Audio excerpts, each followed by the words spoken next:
रात के 12 बजे एक पुराने हवेली का दरवाजा खुद ब खुद खुलता है और जो भी उस दरवाजे के अंदर जाता है कभी वापस नहीं आता। लोग कहते हैं अगर आपने कभी हवेली की दीवार पर लिखी हुई लाल लकीरों को देखा तो आप भी समझ जाओगे कि ये कोई आम कहानी नहीं बल्कि असली भूतिया सच्चाई है। ये कहानी है मध्य प्रदेश के एक गांव की जहां एक हवेली खाली पड़ी थी। हवेली का नाम था कल्पना हवेली। लोगों ने देखा कि रात के वक्त वहां से अजीब सी रोशनी और सरसराहट की आवाज आती है और कभी किसी की हिम्मत नहीं होती वहां रात बिताने की। कहते हैं सालों पहले इस हवेली में एक अमीर खानदान रहता था। एक रात हवेली में एक ऐसी घटना हुई जिससे पूरे गांव कांपता रहा।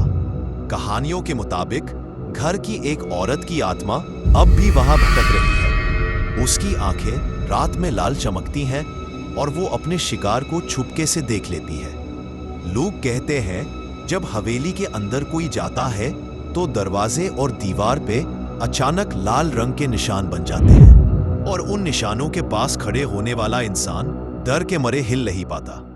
कभी कभी लोग कहते हैं कि उन्हें हल्की सी हंसी सुनाई देती है और फिर कुछ पल में सब शांत हो जाता है। एक रात दो जवान दोस्तों ने हिम्मत करके हवेली में एंट्री।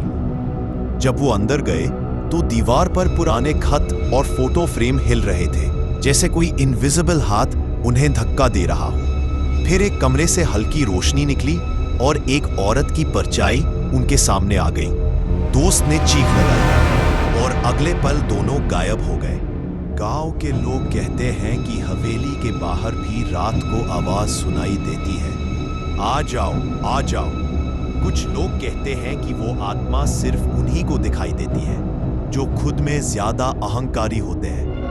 एक बूढ़ा गांव वाला बोलता है, मैंने कभी भी उस हवेली का सामना नहीं किया, पर एक रात मैंने लाल रोशनी और हल्की हंसी देखी।